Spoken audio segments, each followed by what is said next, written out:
What the Heck's your source for Warhammer Underworlds and under 30 things about your hosts that we might have forgotten to say along the way, or maybe you've heard so many times that it's burned into your memory and we just don't remember saying it. I'm your co-host, Davey, a longtime co-host here. Phil, how are you, Phil? Keeping on. All right. We also have Brian. How are you doing, Brian? Sup, doing well.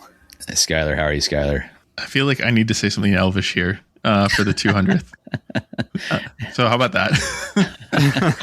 You could have like a Tolkien style, like 200 word song in the middle of your novel. He could have, yeah, but he didn't, and I still shed a tear. You gotta prep something like that.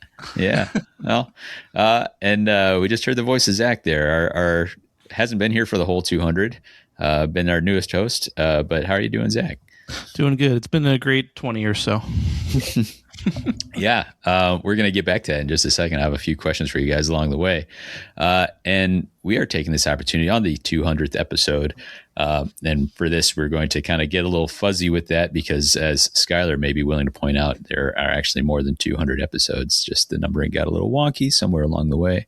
I wasn't going to do it. I wasn't going to do it. I wasn't going to miss the chance to twist the knife on you. But yeah, we previous episode, we talked about the history of the game that we gather here to talk about.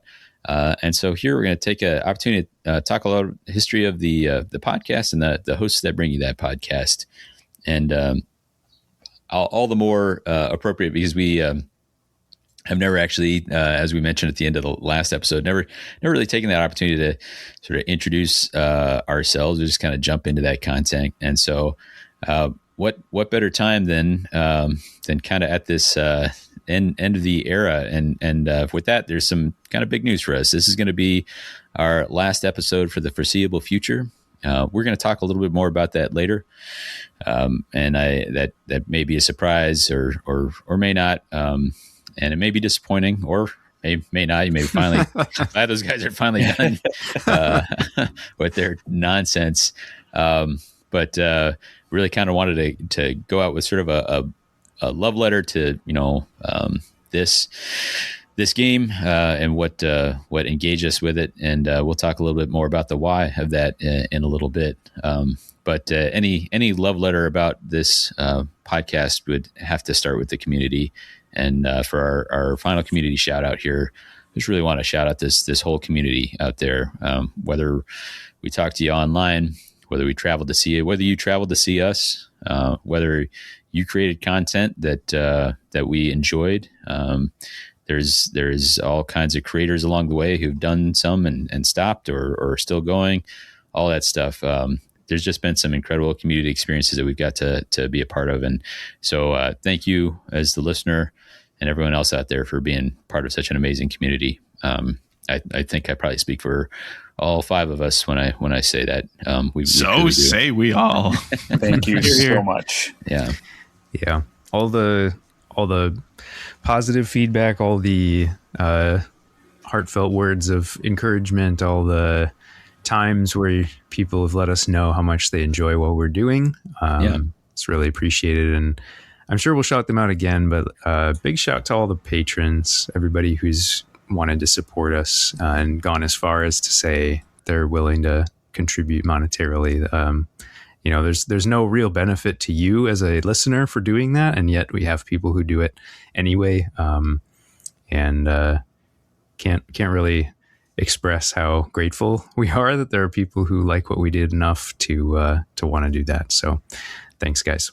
Yeah. So our main topic for today is a kind of roundtable where we basically reintroduce ourselves, talk about some of the best moments for our favorite memories of the game and the experience here. And as we've mentioned, we brought on new hosts and never really introduced them. So let's actually start with Skylar and Brian here.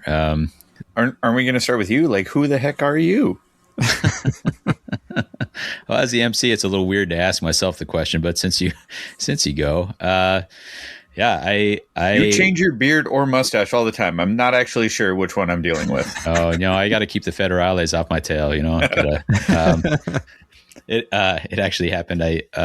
One of the groups I work with was shocked when I came in because I had over the course of a month trimmed the mustache off and then like got real clean cut with pretty tight along the sides and all that, and they were pretty floored. Had to double take when I came in.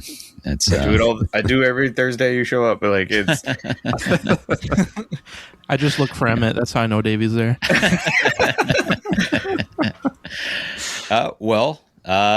I will say, so the question I was going to ask is, talk a little bit about your introduction to gaming, your introduction to GW and or Underworlds, and any components of that you want to bring with you. And I think I'm easily the oldest on this podcast, so I'm going to reach back the farthest. And I would have been in Pong. What's that? Pong. Pong. Harsh. I can reach back. I'd say the first I got any close to wargaming, I remember setting up, like the green plastic army men. Kind of, we'd set up like a whole room of that, and we just on the fly figured out like, all right, if one army guy is shooting another army guy, we're going to flip a coin. Heads means it's successful, or somebody call it. And then whatever you wanted to attack, we just decide like, okay, if he wants to shoot a tank, he's got to win 6 out of 7 flips, like for this guy with a rifle or whatever. So we were kind of generating our own game. But not long after that, I was actually living, my family traveled internationally, and we were in Dublin, Ireland, and I got exposed to Games Workshop there. Specifically the game Space Crusade. Had a friend play that. It's kind of like people know Hero Quest a little bit better, but Space Crusade was a Milton Bradley. It's either Hero Quest or Space Crusade. Yeah. And I just remember reading, they had a small pamphlet there, and the game was fine, but I remember being like kind of floored by the background, even just the art on the board. I was like, oh, there's all these different groups of Space Marines. There's something about them, and that was the Rogue Trader era. So we, as a bunch of 12 or 13 year olds, pick up that stuff, and we took such a long time to build up some of the amount we talked about playing the game versus the amount we actually played the game was like orders of magnitude different, like 100 to 1 or whatever, so none of us were good at painting or assembly or anything like that, but we could talk about how I was going to throw a cluster bomb vortex grenade on your, Space Marines with my orc who is riding a hoverboard flying around or whatever. It was kind of a weird time in the game. For context, Skylar, this is early Space Hulk. Yeah. Maybe a precursor to that. I don't remember, but that was Rogue Trader. Continued to play kind of through, just like anybody, ebb and flow, coming back to it. And then started podcasting when Age of Sigmar came along. There's Eric was helped found the Mortal Realms podcast with me. And we felt like there was a lot of Warhammer Fantasy we had been playing, and Age of Sigmar came along, kind of literally blew everything up. And so we're like, well, we don't really have any voices for Age of Sigmar out there, and we think it could be cool. And so we decided to kind of lore background, wanted to go into narrative storytelling with our games, talked about that. And spot question: when the old world blew up, were you emotionally attached to the old world? Were you doing the podcast for cope, or were you? Like, I wouldn't say for cope. How did you receive Age of Sigmar from fantasy? I received it a little rougher than Eric did. Eric is somebody who's like much more of a iconoclast, like let's blow everything. Like he's totally fine with like reinventing, reimagining, bring on the change. Yeah, exactly. And he's imaginative, creative. He kind of loves the opportunity that is created by that sort of thing.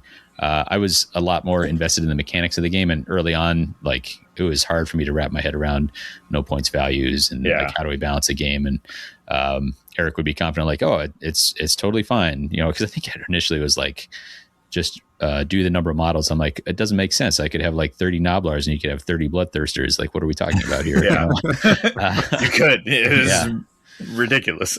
But we really engaged with the story side of things, and we were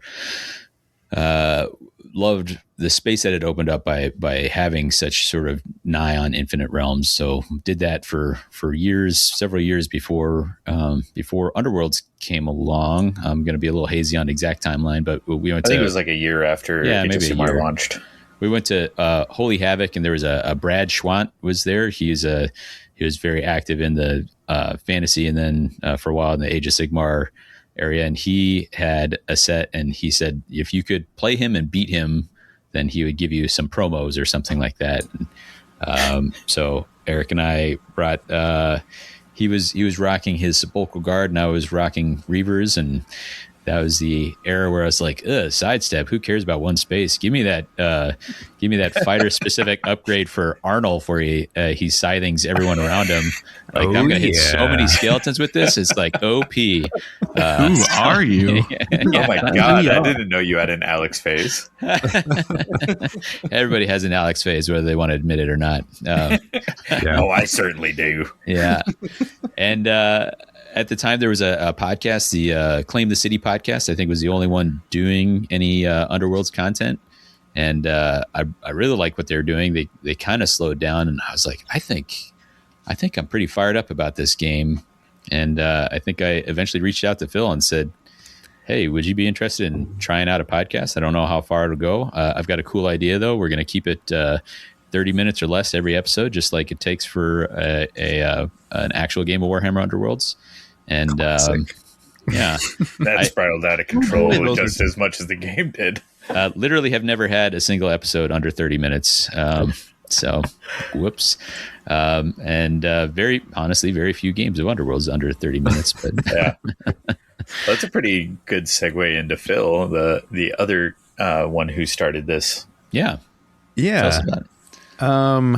So I guess I will say I kind of came to wargaming pretty late. My sort of inception into gaming just at large probably was when I was either 4 or 5, seeing my step siblings playing like Super Nintendo for the first time, and just being like, what is this world of magic? Do you remember the game? Yeah, it was the Super Mario World for Super Nintendo. Okay. So folks from the mid-ish 90s probably remember that fondly. I was too young to actually understand how to play it. But from there, quickly got into things like chess and other board games. And then with Pokemon came card games.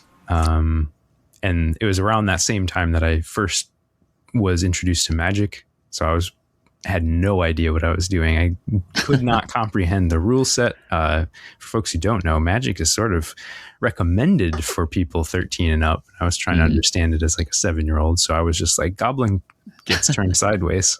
reminds me of many of my early card games with my brother. It's just like, these are Digimon cards. They do cool things. I promise. Sure, it sounds like the Phil I know. Yeah, I was there early in the days of Magic, going to GaleCon in Dublin and not knowing how valuable they were still selling Antiquities and Legends booster packs. So, picking up some of those because I'm like, well, there's a really long line. I'm guessing there's something good at the other end of this. And I remember confidently predicting, I think I've mentioned this before, confidently predicting like, well, this is a really cool game. They probably have about 2 more years of cards they can think of to make, and then they'll be done. Yeah. So, fast forward a bit. I was in college, and I kind of was finding my footing of like, gaming is so much of a community oriented thing. And so you're trying to figure out like who you're going to play games with. And at a relatively small college, it was kind of like, there's no stores in town. There's no stores anywhere nearby. I didn't really have transport to go to far away places.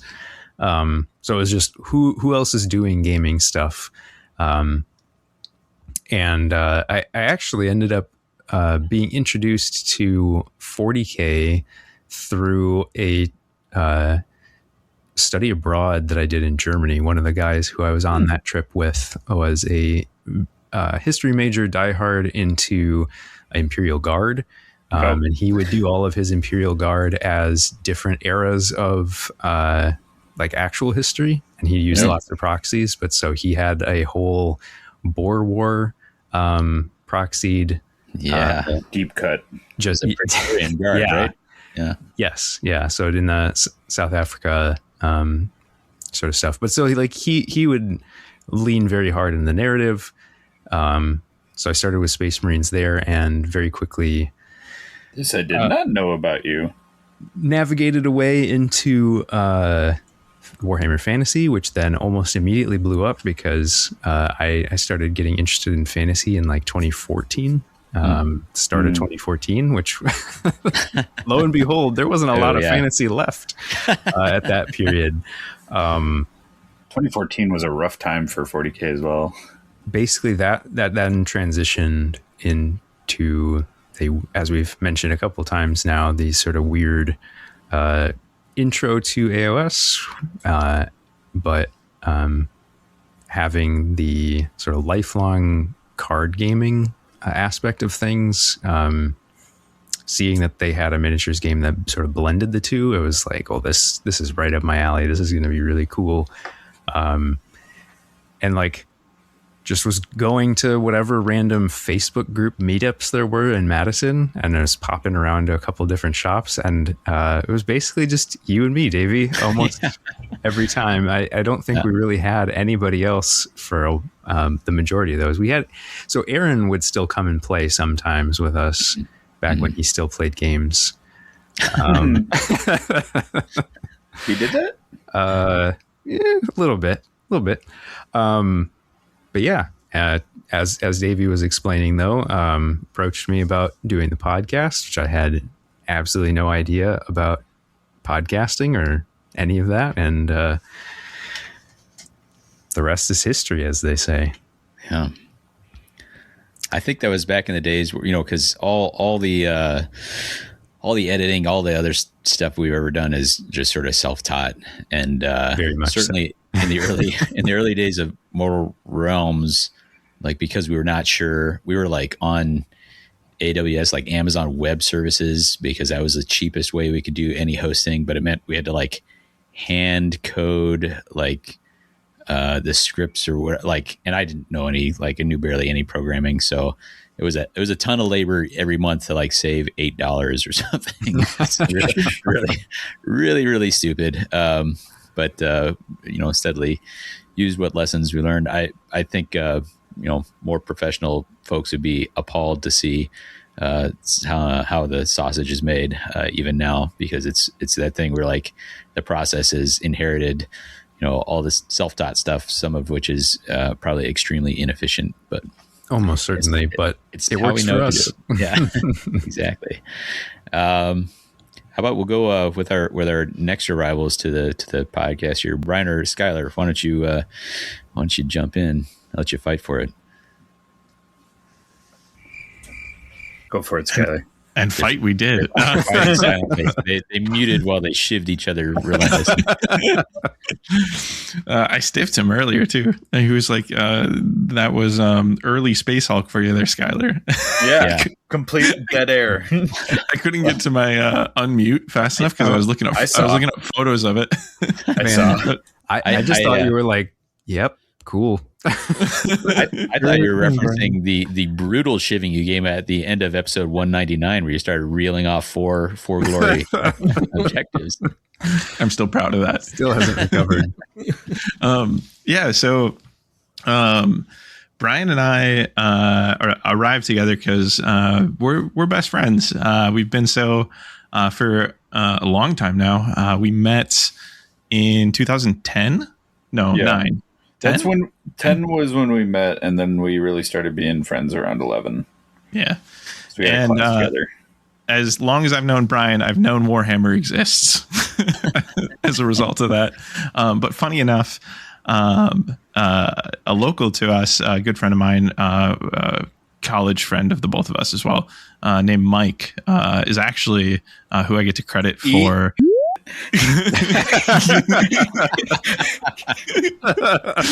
A proper introduction into Games Workshop and 40K and all that. All the way off. And that's because of a board game called Forbidden Stars.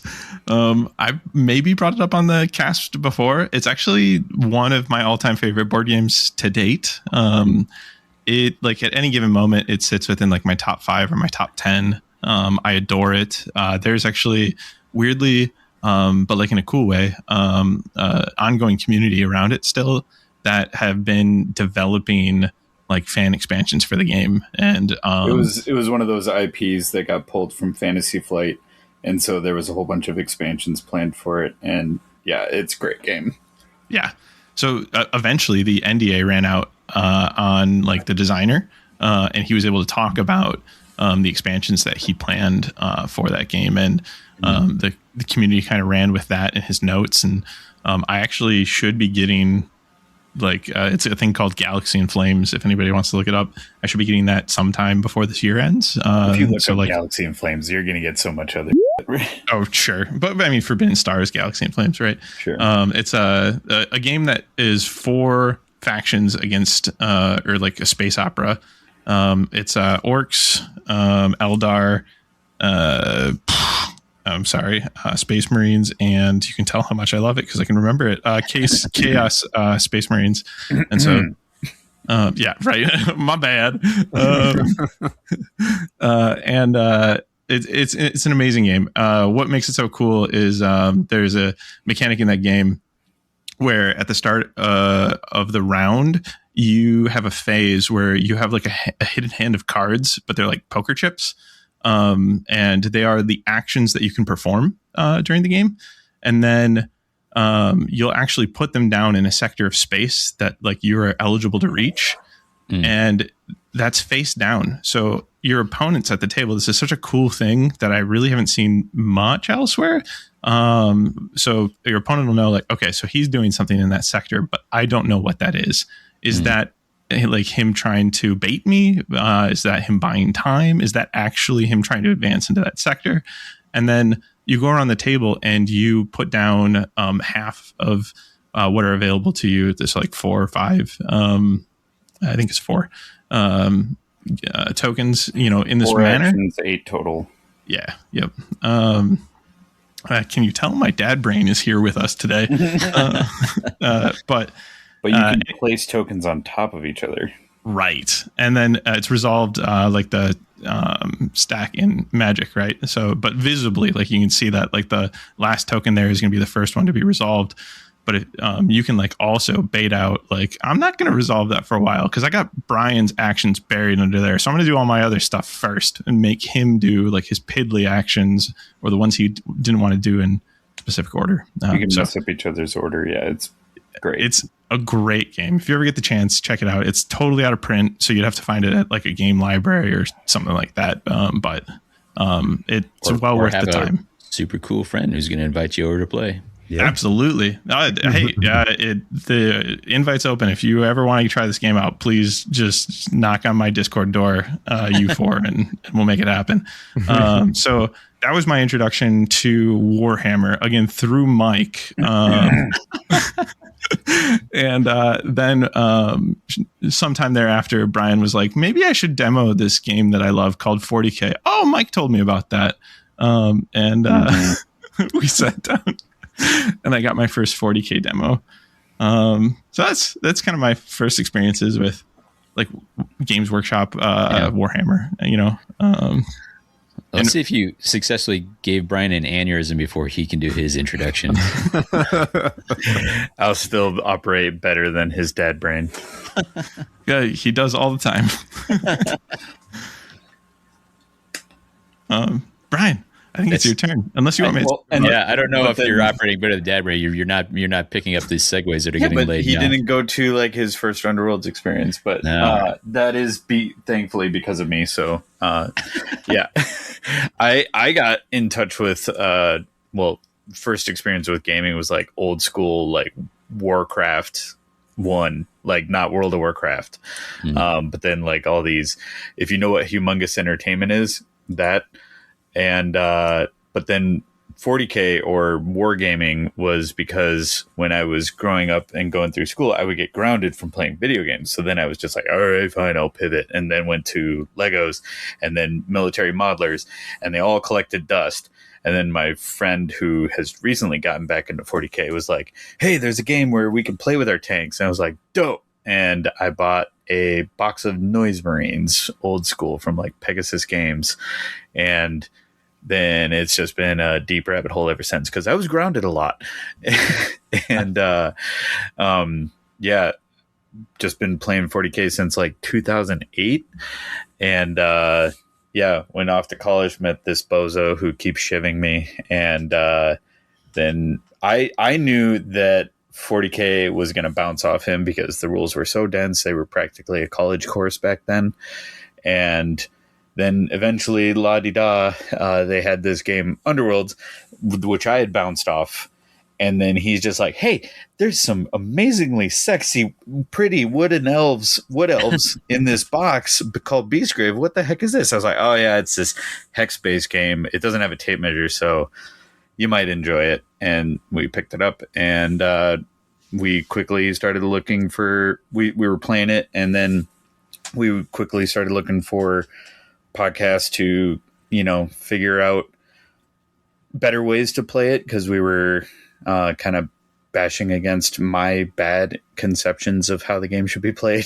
And then found you guys, and I was sad because Josh and Skylar got to go to the first tournament where you guys were running it. And it was funny because Josh was like, I actually beat Davey. It was amazing. Oh my God. Like, he's a really good player. And then a few months later, he's like, oh, he was playing Art Skull's boys, so he had his hand behind his back. Art Skull's Rivals in the time before Rivals was a thing. Yeah. So, but it was funny because it just got the hook in him, and it was really effective, and it was really fun to.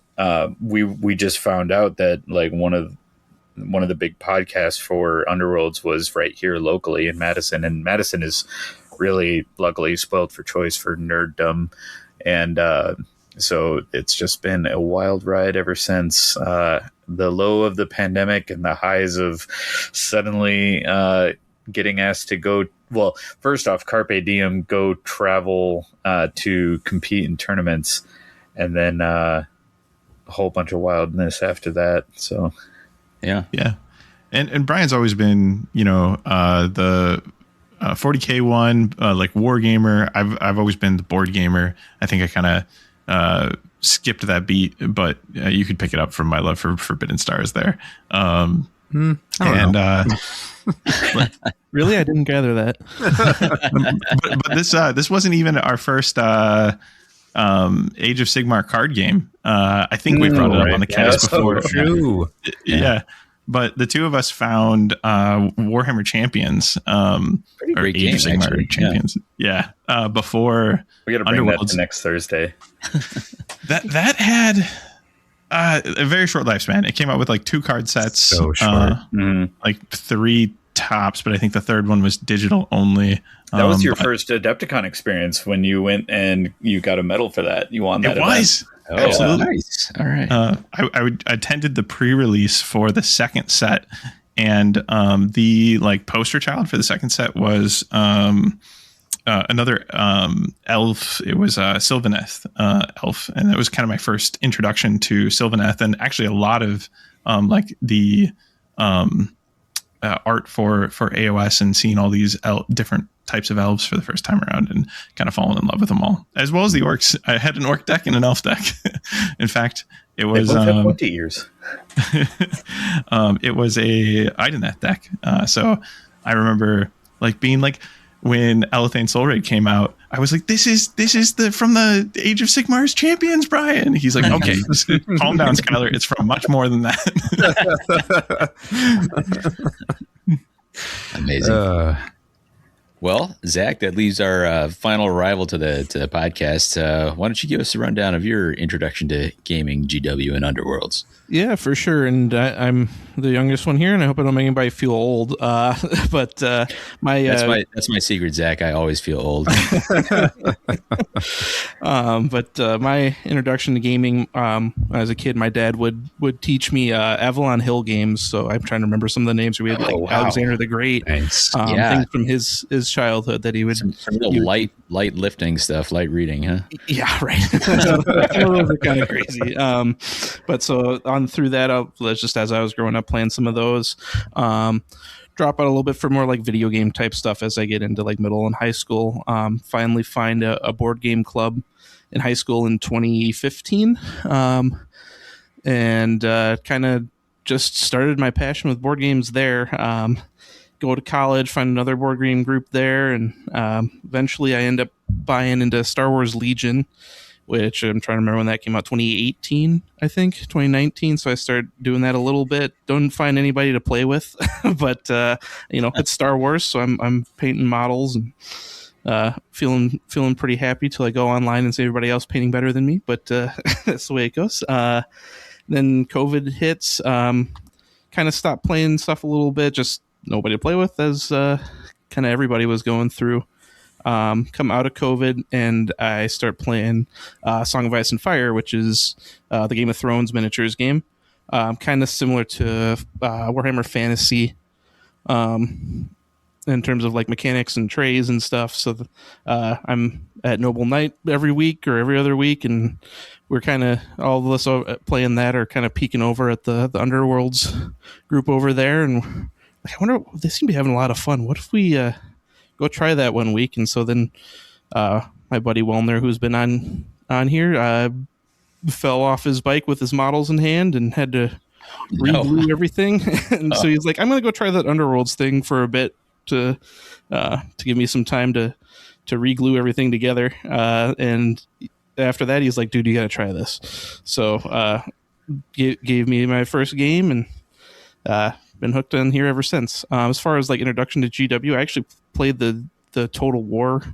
games back when those were coming out. That was kind of my first real introduction to it. I obviously was familiar with 40K and stuff, but that was my first like, oh, this is like a cool setting. This is really neat. So yeah.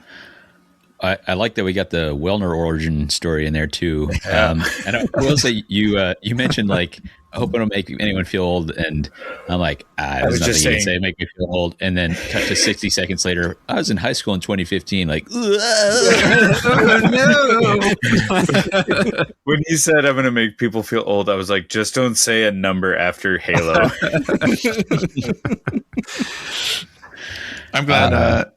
I'm glad we thought that Wellner was a good hit there. Put a spoke his tire. Nope, you got me. Yeah, we threw a stick in his There spokes. we go. Well, one way or the other, we all found ourselves arriving to Underworlds, Warhammer Underworlds, at whatever time it happened. But I kind of want to look back at some of our favorite memories of the game, and so I'm going to give you guys a real tough question, and that is tougher for some than others, but if you had to pick over the course of the game your favorite warband, what warband speaks to you the most? We'll go with you, Phil. I'll let the listeners take 3 guesses. Starblood Stalkers, and Starblood only Stalkers, made Starblood one. Stalkers. They have to all be the same guess. No, yeah, it's definitely Starblood. When I did transition into fantasy, the Lizardmen were the army that I thought was just the most interesting and most diverse, and I liked their backstory a lot. So when we got them in Underworlds, I was like, well, of course I'm going to play these guys. They look awesome. And just so happened that they also had a slew of mechanics that I thought were really cool too. And basically stuck with that warband for a really long time. But before those guys, I did like spending a lot of time with Reavers. Just another weird warband where you could like, especially in seasons 2 and 3, you could do some just really weird stuff with them because it was like, yep, I'm going to score a bunch of glory because I've let all my guys die. Yeah. Yeah. Pretty great. And so sometimes it'd be like, and my third end phase scoring will be for 9 because you've killed my whole warband. And then they'd be like, the what?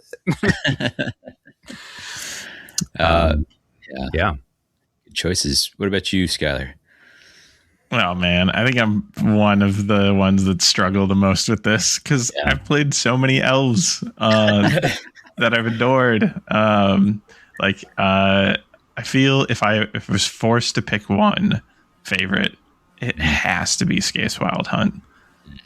Just that first love, like getting into the game, playing them for a year straight. They're gorgeous, they're fun, and like they even got that renewed bit of life towards the end of first edition for me with Ramlock Relics there. But like it's hard not to speak to like how I've spent pretty much all of second edition with like a complete and utter love affair over Ilthari's Guardians, and before that it was like Soul Raid, and in the pandemic it was Miari's Purifiers that like got me back into feeling the love of the game. So like it's hard to pick one, but if I had to, it's Skace Wild Hunt. Elves and orcs, man. Yeah, Consistent erasure there from Skylar. Absolutely. Oh man, I mean, Fort Crack is like one of my favorite things ever too. So, Brian, we already know it's chaos, but what kind of chaos was your favorite warband of all time in Warhammer Underworlds? Skaven. I'm gonna surprise you here. All the Skaven ones were fun. The Plague Rats were fun. I had a moment with them, but I'm gonna actually. It's 2026, guys. So this is a polyamorous relationship. It's not a throuple, but it's a quad or a square, as they say. Apparently, a closed quad with Zarbag's Gits, Dread Pageant, and the Gardeners. Those are my loves. Zarbags had to make it in there, even though they're not chaos, just because I've had a couple iterations with them and had periods where they come back in. So they're probably my main in terms of like, they just keep coming back. I wish I knew how to quit you. But the Gardeners, the Dread Pageant, I feel like I was cooking with some really fun stuff, and I had some everlasting moments, and Gardeners just have been on this whole second edition journey, and I just haven't put them down. Nothing else comes close in second edition for me with them. So yeah, we have that in parallel. That like one warband we can't quit in this edition. The Zarbags just keep creeping up, but right now in second edition is just Gardeners. It is by far the most, I think, is the most realized warband of second edition in my opinion, of like what second edition can bring with the War Scroll. Zach, what about you? Much like Skylar, I kind of can't quit my first love of the Arena. Couple weeks into the game, I'm like, these look like fun. So picked those up and just had an absolute ball with them for my first 6 months or so of playing. Yeah, you couldn't quit them, but unfortunately GW did. Oh my God. I still brought them to Adepticon last year, so thank you guys for that narrative tournament. But the second edition, my team's been Headsman's Curse has been my other favorite. Dabbled a bit with them at the end of first with Parasite, and as soon as I saw they were coming out again for second edition, I was like, sign me up. let's roll them. They had to be one of the first like best narrative war bands in before we got like Furlane and Sundara. Most complete through line actualized. Everything that's happening and all the rules and all the models, and like it all lends itself to this narrative. It's very cool. Totally. I think that just leaves you, intrepid leader. What have you got for us? It does. It's a little challenging for me. Wait. Oh. Before you throw it out there, I'm curious. Let's guess. Because or not Phil yet. Zach, what do you think his guess or his favorite is? I feel like something early-ish. I know he's a chaos guy. I'm gonna go with Eyes of the Nine. Oh, that's such a good guess. That's a strong one. He beat me silly with that warband. I'm going to say Dread Pageant. I know that Brian spent the most time on it locally, but I know that you adored it. So I'm going to go there. I'll throw in Thundrix. That was my second pick. Phil? I know Davey's a Slanesh guy, and I think probably would choose Dread Pageant most of the time, but I think Farstriders are actually one that you've loved from very, very early on, but they just haven't been all that playable in second edition. Wow. You guys have all picked super strong options. And I have those are all kind of in the mix, and it's, I don't know. I feel like I've taken a deep dive on so many different war bands that it's been it kind of makes it hard, because I'll look through the list and I'm like, oh yeah, like Godsworn Hunt, I really love those, and I was really happy with the paint job I did on those. And I towards the end of first edition, I adored the Thricefold Discord's mechanics of handing out a card, like all the kind of control aspects there. I had a big run with Rippas, where I did a lot of powerful stuff with them. And then I think one of the war bands I'm most nostalgic to ever pick up is Garrick's Reavers. Every time I kind of pull them up, they're right there. I don't know what that all adds up to, but I think I would have to say, if I'm going across both editions, it may come to Dread Pageant. I think they had just some really great stuff that they could do in first with the in-faction cards. And I had, at our throwdown, had just like a really, results aside, just had a really entertaining time with those guys in my befuddled state. But honestly, any of those picks could have easily taken it. So if I had to pick one, I guess that's where I go. But I think it's a tribute to the game itself that there's so many that are tempting there, Hell yeah. Tempting. See what I did there? Very nice. Shared pain will live in my brain forever. Oh, I love it so much. So good. Well, so the models are one side of things, but the cards are another. And this is a tough way to go about it. I was thinking about asking like for a single card, but I think a better way to do would be in these later stages in second edition, and then towards the end of first edition, we had these rivals decks. Sometimes we'll fudge it and call it a Nemesis deck because it came along during the Nemesis format. But if you had to pick one single Nemesis deck to be a favorite for you, we're going to send that around the horn here. So, and we'll snake draft this. I'm going to jump to the head of the line here, and I think for this I'm going to put Void Curse Thralls out there. It was so thematic. It had mechanics that were interesting. It had denial that it could do. It had an interesting mirror match that could come up. I thought there were so many things that could come out with it. And it had a 4 glory end phase. Jeez. I don't think there were any of those.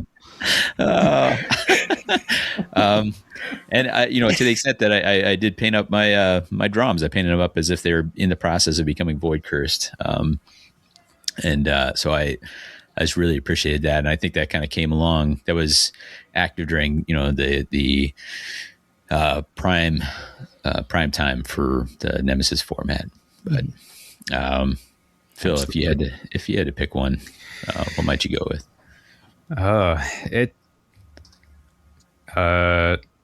Void Curse is right up there. There's a lot to like about that deck, especially got it cooking with the Skinnerkin.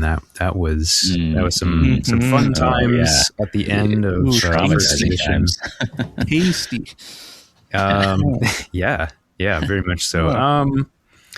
So I think it's probably that. I always appreciated Past Prophecy and just its attempt to make the number values of objectives matter more.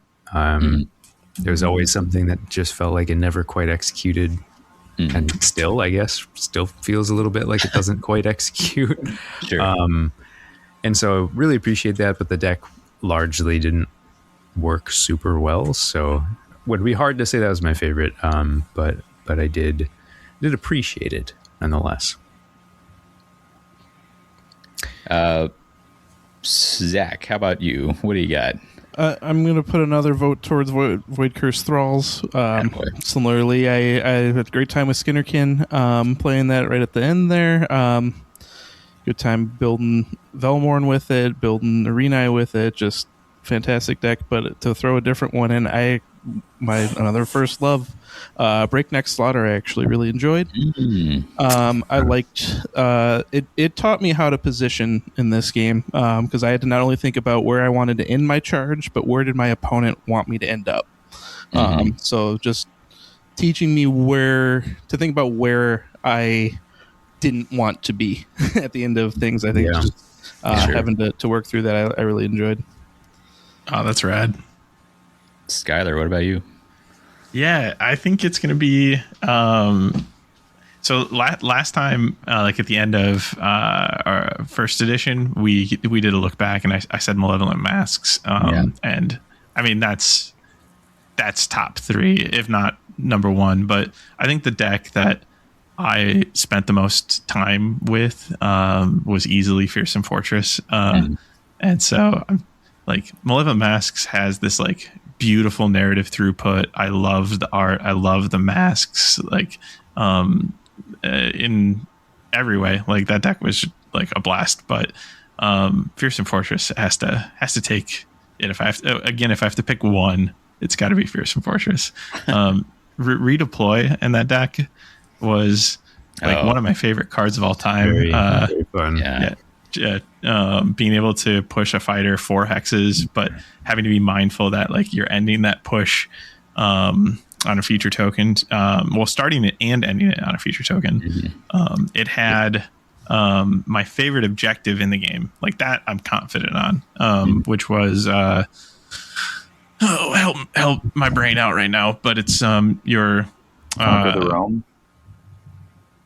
No, that's not quite it. But the oh man, somebody's screaming at me. I feel it for holding in.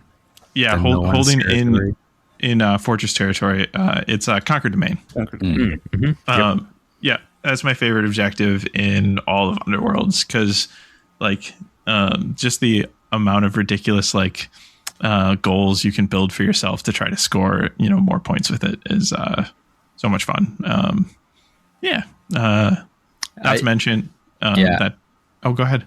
Oh no, I liked about that it felt like one of the first decks that talked feature tokens rather than purely at the time objectives. And that was a refreshing take to have. Strong agree.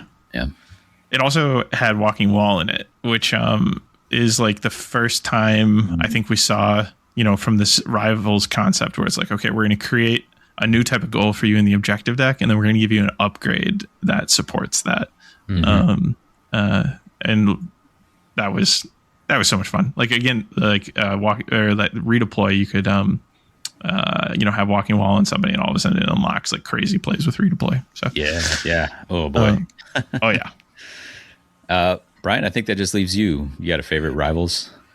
Yeah, I think there's rightfully a lot of love with the first edition Nemesis decks, and I want to throw an honorable mention to Rhymelock Relics. Was probably the one that I played with it just a little bit more than Fearsome Fortress. But I'm going to give my favorite to, and I'm going to bring the hate with this one, Pillage and Plunder.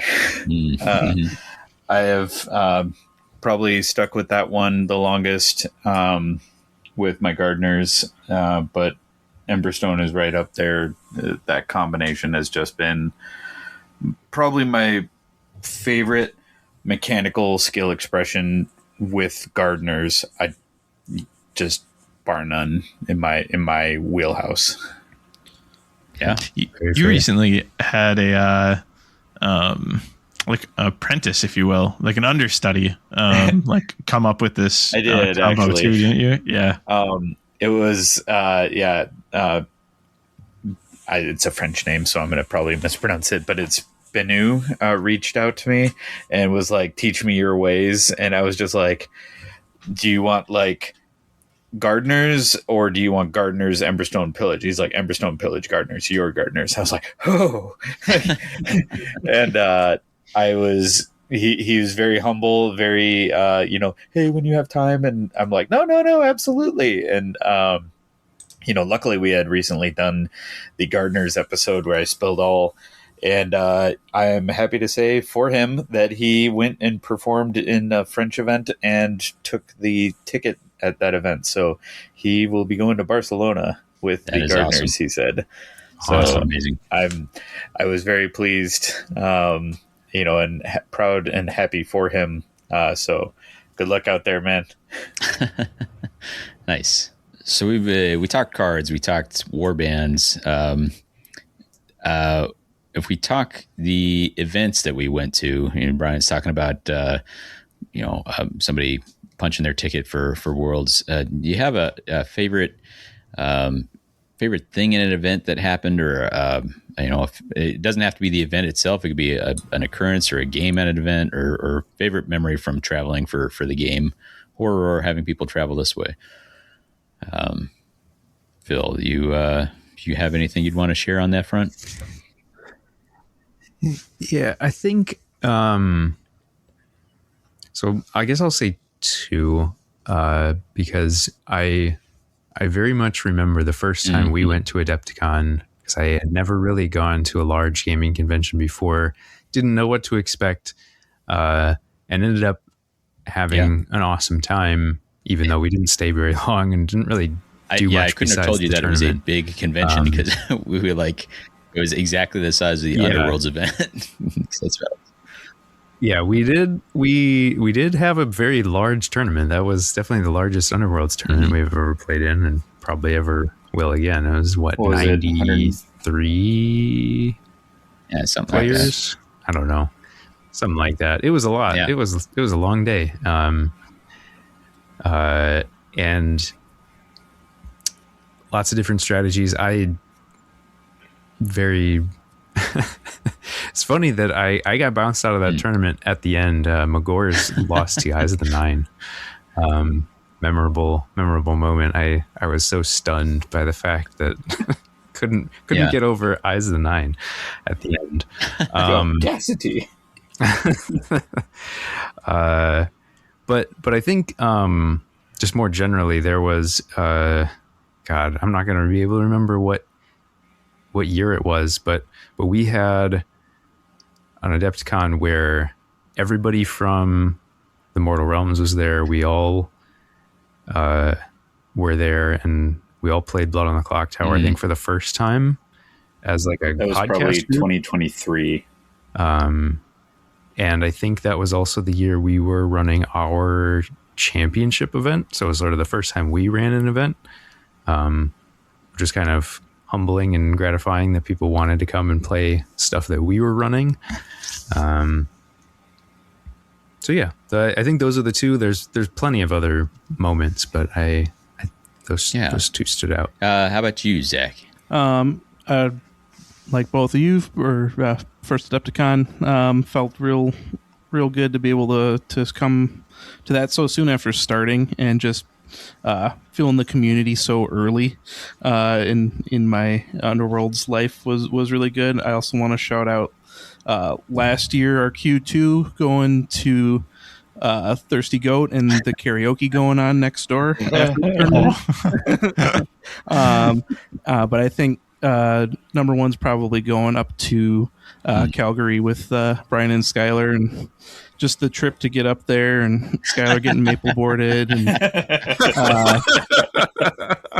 then just us posting up at the bar, and just slowly people from all over trickling in. And, oh my god, getting to do that. We put in a shift there, truly. That's a great one. Brian, how about you? I am so It's been my greatest pleasure of the game to have traveled to so many events. Made the big three: Adepticon, Nova, LVO, and then went to several locals. Twice to Canada. So, and then to Worlds, both judging and competing. So it's genuinely going to those events is the highlight for me. All of them, sum total, because being able to meet people that I would never see at any other event, but also the people that I would see at the other events, and the continuity all just made this network, the greater community of Underworlds, just visible, and IRL. Yeah. So all of it. Yeah. Skylar, how about you? Yeah, I'm steering my answer exactly there. I've never had a poor time participating in an event for Underworlds or traveling for Underworlds, especially the travel. I've been to, thankfully, all the big ones that Brian mentioned as well. And up there to Canada to compete with our friendly rivalry and enjoy just all of the different community members that I wouldn't have gotten to interact with, or I only knew the handle, and had this parasocial relationship with, and being able to put names, and faces together, and being able to actually enjoy games over this essentially communal language, that we all get to share. That's the coolest part of all of this, is when you show up, you've already studied up on this communal language, because you fell in love with a war band, you built a deck, you sought to travel, and you're those are the people that we got to sit down and enjoy games with. And I don't know, nothing compares to that. So it's hard to pin down a single one. I will say there's, these amazing sparks that burn bright from all of these, but the one that overwhelmed me with I can't believe how good we have it was actually the Adepticon that Zach was speaking to. And it was because we had such an influx locally. We had over 20 players showing up on Thursday nights regularly. Yeah. That was insane. And then after we hit that height, it was all right, Adepticon, and we rolled out to Adepticon, and we're just all caught up in being able to share that experience together, and go out to eat, and good stuff. Oh, go ahead. Also, Julian. I think I kind of hear again this reiteration of people being sort of central to that, and I think my answer hinges around that greatly as well. I can think about talking Warhammer fantasy lore and laughing until I was crying and my throat hurt because of how Fish was laying out lore to Thomas and I, at Orals, or showing up to LVO and running into Mike Prime, and I guess this person that I've only ever chatted with online, we're going to stand in line together for 3.5 hours and just talk, about all number of things, and just how easy that felt. But for me, especially, I think it would end up being the last Nova that we went to. And I obviously had a good result there, but it was less about that. It was about, I took that opportunity, took more pictures than I have, because it was Emmett and I going together, and to see what was motivating him. He was I want to play Underworlds, but I really want to play games with my friends. And by friends, he's thinking of the Battle Mallet guys who'd been so awesome, and they kind of were these people 2 years running who had just kind of modeled this is what it can be like to be an adult. You can to have fun and be friendly and be welcoming to a kid who's so much younger than you, make him feel a part of something, and for Emmett to look forward to the people as much as he did, and then to conduct himself in a way that was like, I'm talking here about like at the event itself, where maybe it's a cheat code because you're a kid, but he got best sports, and I got that picture of us with our stuff, and he's got the little Griffhound perched on his shoulder, and we're in our matching outfits or whatever, and that grin he's got. Like, I was like, man, this is awesome. I feel like I was able to take so much of what I sort of love about games and why I play this game, because of the people, and impart that to him. So he got there and he didn't win all his games, and he still had an amazing time and was really happy with that. Like, I know that that's something that he'll take forward and remember, and just beyond that, like kind of those values that the community was able to help him reinforce for himself. It's just kind of can't find any substitute for that. So yeah, that's the dream. Yeah, super awesome. I remember. I hope I'm remembering this correctly, but I feel like there was a moment at that tournament where there was a tie in one of Emmett's matches, and he wasn't sure, so he made sure that everyone recounted all their glory, and I think it actually ended up losing him the match. There was like a Q2, I think it might have been. Yeah, but you're right. Oh, was it a Q2? Okay. Yeah. It was around that time though, and it was just like that's the kind of stuff that you don't necessarily expect to see at a lot of gaming, just at any level in any game. And the fact that we've seen it from someone as young as he is in this game is pretty awesome. Exemplar behavior. So pretty awesome stuff. I think everyone got to dip into the favorite event. This is a little bit of an oddball one. I don't know that everyone's going to have an answer for this, but if like your favorite local experience here, like we've had stuff in it's been such a big part of our Underworld's experience was our own local here. Like obviously Brian talked eloquently about how much the traveling for this meant to him, but none of that would have been possible if we didn't have this like pretty great local scene that we had. So maybe share a favorite local memory for you.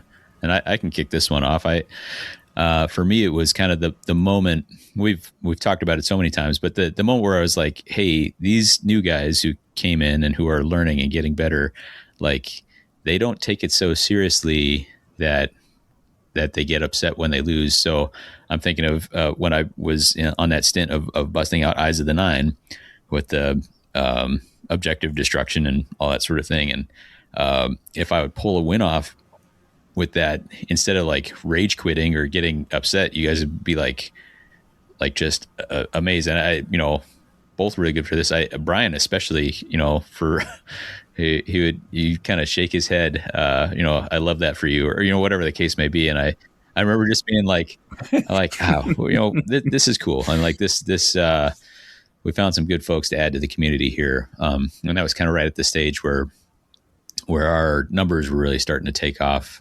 We're getting to meet folks like Jazz and Alex and be such like a enjoyable part of that. So I think about that kind of era in our local frequently. What about you, Phil?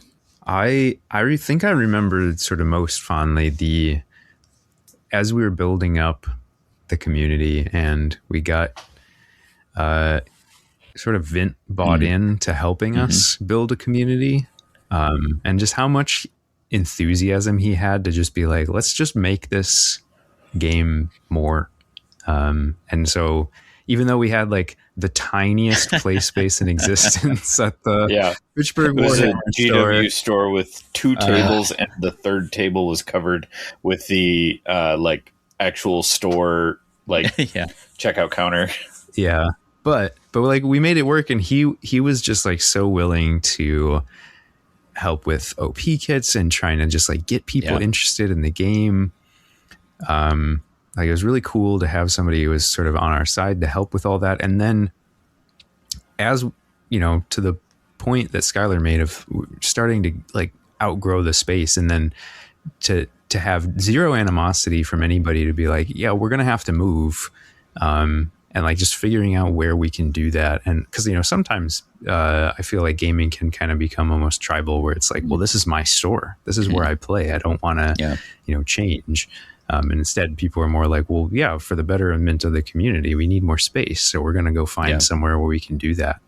And I know for a long time we were trying to do like rotating stores and like trying to be equal, to all the places in town, but we realized at a certain point that like that's probably not helping. It'd be better to be consistent and to have a group that was fully bought into that idea and willing to show up consistently was pretty great. I remember when we tried to break it to Vint that we had outgrown the space and we were going to need to move. He was like, "Oh, great." He's like, "That makes what I'm going to share easier. I'm done here." Timing didn't work out really well. And Vint is now a part of the network. He helps out with the Dogs of War Cry. Zach, you got a favorite local moment? I don't quite reach as far back as you guys here. I think my favorites, and I'm trying to remember the exact number of people we had. I think it was 26 at a league night, just a random Thursday. I think it was in like July. So people had weather they could go enjoy. They had, all kinds of activities, things they could be doing, but they wanted to be there at the store playing games with all of us. I think just reaching that peak. That was pretty euphoric to like look up and just be like, look at how many people are here, Yeah. Skylar, how about you? I think this local has been it's going to be very hard to not wax here, because Underworlds has given me so much. Like finding you guys and being able to start playing games with you was so special, and like being able to then see the arc of it grow into what Zach is saying, right? The 26 people night, like there was like, it gave Underworlds has provided me so many opportunities to explore. I think the thing I'm going to remember and treasure the most is the time it gave me with my dad. Like from a local standpoint, is because I was making those, prize support tokens, and that was really, really fun to do, and gave me an excuse to go visit my dad and kind of like force this time together to bond, over a project, which is like, a favorite way for me to, go about bonding. And then locally people loved them, and that was really great. People were talking about how they had to collect all the Grand Alliances, or I think Wellner started chasing as many death tokens as he could because he wanted 20 for some reason. I think you wanted 12 to just line them up for each round and just slowly go through the game. You wanted to use them for glory tokens? Oh, there you go. That would be good. And like speaking about Wellner too, like my What the Decks, side quest that I did, which was its own joy. Like he showed up to every episode. Like every episode started with "Good day, good day" in the chat from Wellner. And like he looked forward to talking with me about the episode in person. I loved exploring those decks locally with everybody as well, and being able to have that shared experiment where like it wasn't just me in a vacuum, it was me bringing those ideas out to play, every Thursday, and like being able to have that ongoing conversation. So I didn't give you a favorite. I gave you tons of favorites. How about you? Favorite local? I have a weird one.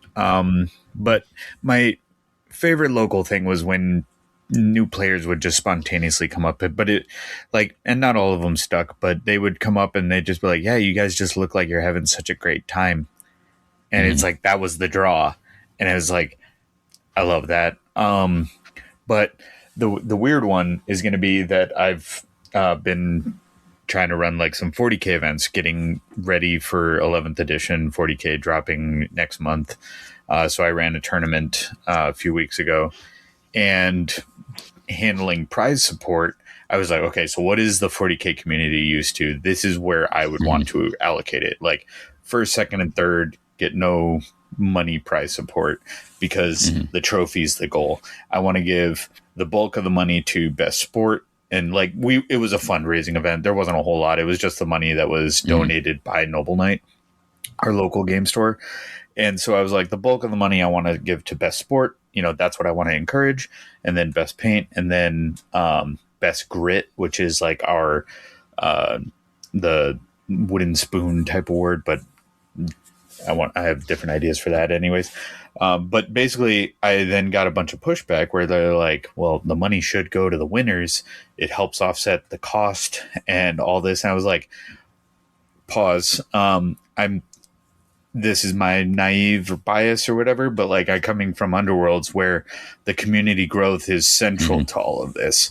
And like, we would allocate things because of this for these reasons.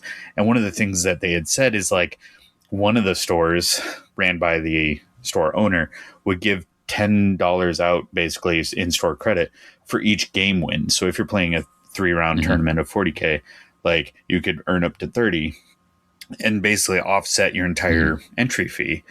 And I was like, what? That is disgusting to me. I was like, the win is the win. Like, why is the loser getting nothing here? Like we've done raffle tickets and I'm going to implement that going forward. But I was like, why does the winner need $10 like a bounty on the guy who lost? Like 40K already has a bad connotation on it for pay to win. Like whoever can recognize what the most busted unit is, jump on the new thing, order 3 of them, and then play that. Like it's already got a pay to win connotation. I don't want any sort of adding to that, because like if you do that where all the prize or entry fees go into the prize pool and the prize pool then gets distributed to who wins, I was like, then you're just literally redistributing the wealth to the best performers. I was like, if we're trying to fundraise this guy going to Worlds, let's just do that. Let's not redistribute everybody's entry fees to the winners of just an RTT like fundraising event. And I was like, that doesn't make any sense to me. I was like, am I just naive here? Like, because I'm just coming from Underworlds and this is how we focus thing. And everybody just kind of was quiet and they're just like, oh, nice. Better. So they're receptive. And basically I would like, and I don't expect to change hearts and minds in 40K overnight, but I want to have that influence. And it's just that the community growth has been so central to us that hope to bring that to 40K. Yeah, for sure. Hell yeah, man. Speaking of that community growth, we'd be remiss, especially Brian and me, to not shout out Jazz and Alex here. We started carpooling with them pretty early on once we got into the game, because it was like, oh, you're coming through where about we live. Like let's all catch rides together, and like we were literally referred to you by you guys as the Jazz Ensemble.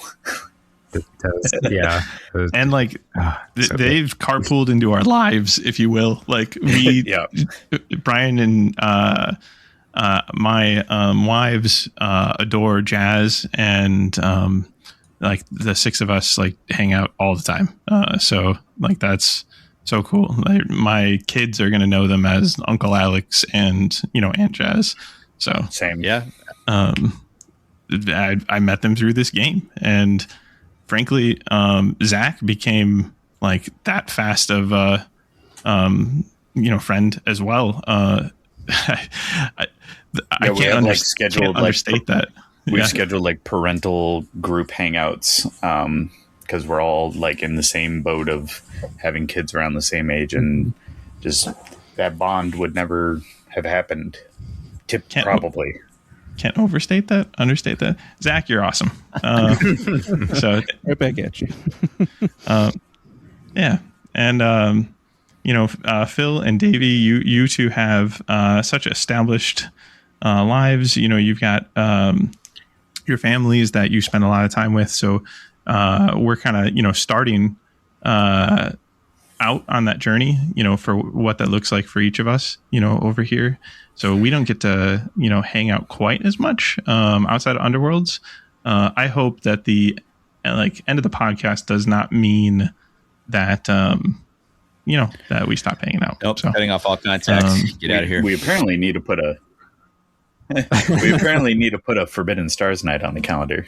Yeah, absolutely. Say no. Sign me up. And Davey, your experience at Nova with Emmett is what I hope we'll be able to have with Victor. Yep. Yeah, it's difficult to not just turn this into a love-in because I love you guys, and I'm trying to like say that without like jumping all over it. So. I mean, it is.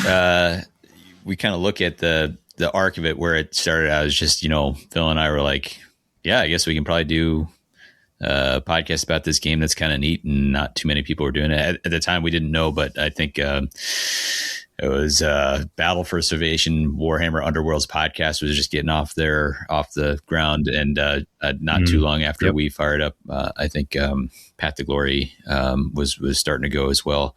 But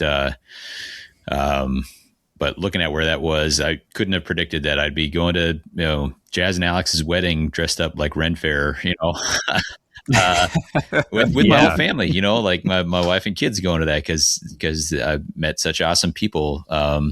Couldn't have, would not at all have predicted that it'd be a thing. You know, at the time it was like, okay, this is a thing when I have a little time to myself, I can do this. Would not have predicted that it was going to be such like an important experience to have with my son, you know? So yeah.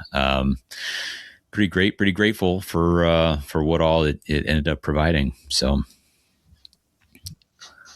yeah, not necessarily a like local gaming experience, but one other thing that I want to throw in here is just that having started this podcast, I was like, okay, I know nothing about like recording equipment or like what to do with microphones or anything. But my dad had a lot of experience with audio recording, and so he set me up with mics and helped me get set up.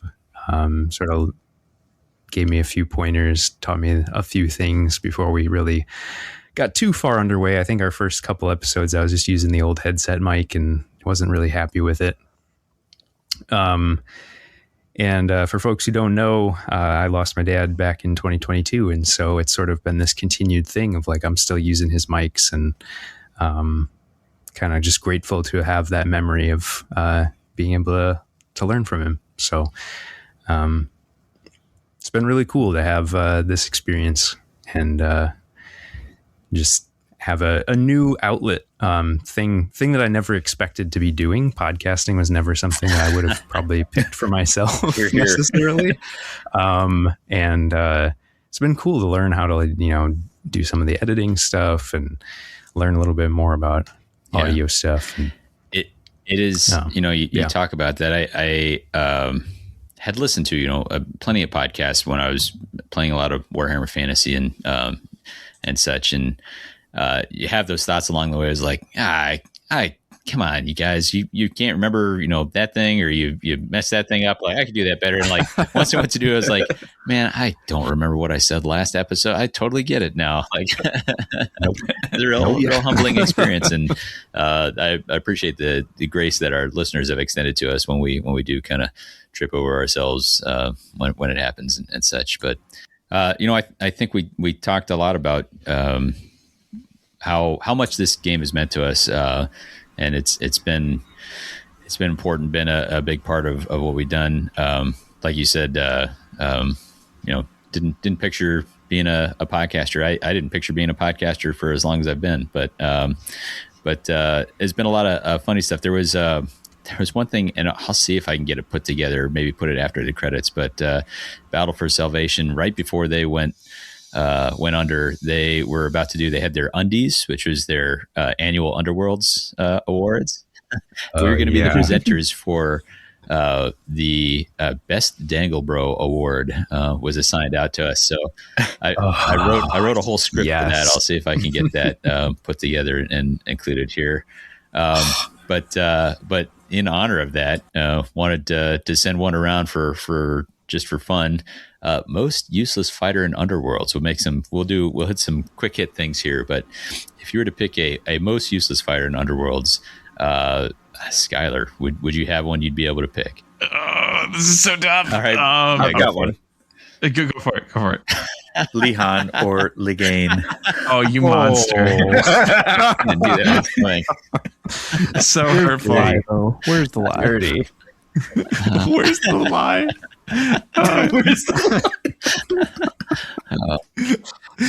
I did refer to it as a 4.5 fighter warband, or a 4 fighter warband with a liability. And if you had a Liability. companion move, it'd be so much better. Well, But anyway, Oh gosh, it's funny. Leon was admittedly the fighter that came to mind. You just didn't have the heart to say so. Yeah. Can't do my bro dirty like that. Phil, well, actually, Scott, do you have anything to add, or are you just are you resignedly agreeing to Brian's shameless slander of your favorite warband? We'll go that route unless I can figure out one to get him back with. Phil, do you have one? Yeah. Not only is this guy like the most useless fighter, you can tell he's just the most Can I incompetent make a person in guess? the underworlds. Are you guessing Tourage? Oh yeah. Oh yeah. fair. The man's got a giant shield on his back, but decided, you know what? I guess I should just run into combat wearing just a loincloth. Probably the right choice. Completely useless stats. 2 health on 1 dodge. Can only inspire if he manages to land a hit with his range 3, 2 swords, 1 At damage. least he gets a whole lot of that Inspire. So, oh no, no, he Mm. doesn't. Oh, he gains 1 attack dice on his melee attack? What? Yeah, I do think it's hilarious that they actually, and I almost have to think that the designers did this as an intentional poke at the fighter. They gave him an upgrade to switch him from 1 dodge to 1 there's a whole block. upgrade to take it. It's like, oh yeah, that's right. I did bring a shield. Oh boy. Yeah. I'm still laughing at where's the lie, though. How about Jeff? You got one you throw out there? Oh, I think I'm going to dip back into my Grizel territory and just pick Traxia. She's the one that she goes to the front. If she rolls a crit and does a damage, she did her job. If she explodes and ate a charge, that's fine too. Just let her sit there. That's fair. That's fair. When we were doing the review for that warband, I was taking efforts to make fun of Traxia at every turn for not being the one that got the memo and showing up with a shield. I'm tempted in our final episode to try to start like a content creator war and call out Sleek from Storm of Celestis, but I don't actually know that's true. If I had to pick, I would have gone with Tourage, but for the sake of variety, I'm going to go with either Haka or Basha from Iron Skull's Boys. These massive orcs that show up with 2 swords, 1 damage attack until they take the damage. Like, oh yeah. Don't forget that crit cleave. Yeah. Crit cleave in first edition, the worst ability. It's kind of pointless. That was an early bewildering design choice, which was unfortunate because I actually, as a model, I kind of love Haka. But anytime I tried doing something with that warband, it was always like, what can I do with Gurzag and Bone Kutta, and how can I get any value at all out of Basha or Haka? So, yeah. At least they had 4 health. Well, okay. So I do have an answer, but it's yeah, go for it. Can I hand you a Molotov cocktail? Is it Zarshia? Godsworn Hunt. Oh, The whole warband. What? Yes. Well, I guess Brian's gonna be muted for the rest of the. But I'll pick Zarshia because first off, I hope Alex is listening, and second, in the first edition, she literally hurt herself. Yeah. Oh, like she's Oh, It was like bad enough if you spent a spell slot in your deck that didn't go off. She would then hurt herself for One of my failing. saltiest games was I think we were playing games to test out. We were getting ready. We were prepping for an episode or something like that. Like new content come, and I can't remember which Magic Focus deck it was that was towards it, because there was the ice related one. Force of Frost. I don't remember if it was Force of Frost or the previous one from Seismic Shock. One of those two. I was like, what if I just leaned in and tried doing something with Zarshia? And 2 games in a row against Brian, I killed Zarshia without him ever having to do something. Like, it's so bad. And then of course bricked almost all the Magic deck, and I was like, well, I really hate everything that happened here today. I'm questioning a lot of my choices right now. So clever. Instead, I was real dumb. Yeah. But let's flip it on its head. If you had to pick an MVP, we'll go a quick around the horn here. MVP. I got this. It's Bahanar. Oh, yeah, sure. 100%. Yeah. Pretty solid. You can't move him. And swings that hammer real hard. I got to follow up for Skylar here.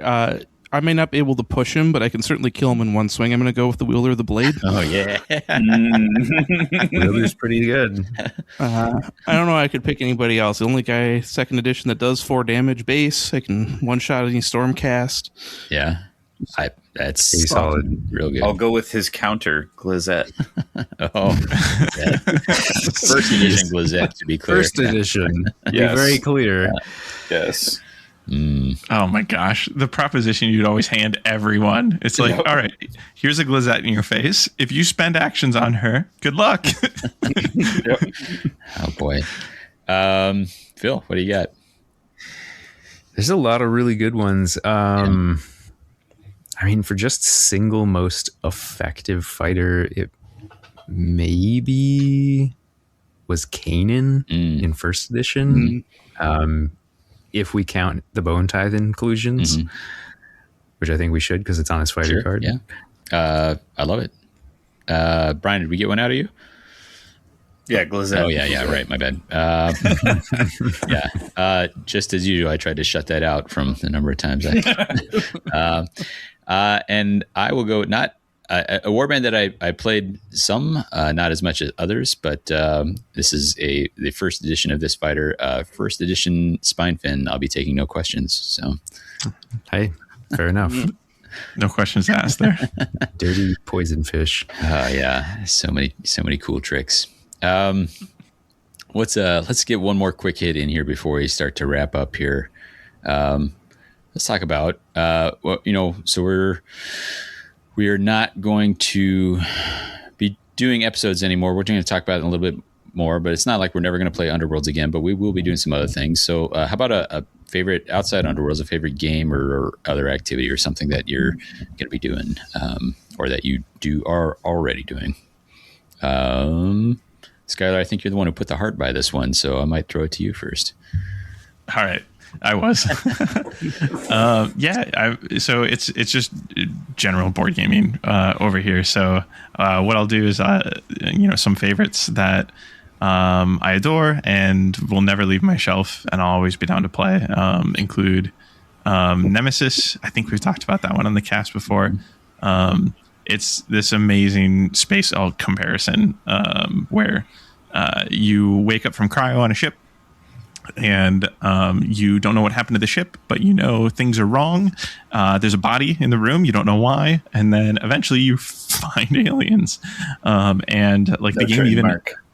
Yeah, right. It's totally the we couldn't get the IP alien board game. Yeah, totally. I mean, there's even a moment in the game where, like at the start, you get 2 objectives, and as soon as an alien is first encountered, it's like that come to Jesus moment of throw one of those objectives away. You care about one thing and one thing only. What is it? Yeah. That game's awesome. You want a game that creates cinematic moments. There's few better, and it's very good. Yep. Totally. And I'll just throw one other out there. That Nemesis is actually one of my wife's all-time favorites. Terraforming Mars is as well. But on my side, Dune Imperium is an all-time favorite. If you're curious, it's like worker placement meets deck building. But in that Dune universe, it was actually my first exposure to Dune. I saw like the Denis Villeneuve, probably. Thank you. Trailer, and I knew that this board game was coming out. I hadn't read the book, had no idea what this was. Got the board game because it was a sci-fi deck builder. Is why I wanted to check it out. And deep down the Dune rabbit hole from there, like favorite books, love the movies, and there's actually a 3v3 mode that you can play of Dune Imperium Uprising that I've played with Brian, Brenna, Jazz, Alex, and my wife multiple times now. It's an event. Like every once in a while, Jazz is like, when are we doing another Dune Imperium day? And that always sparks immediate joy because they actually force you to sit around each other where like your opponents are the people to your left and right. Oh.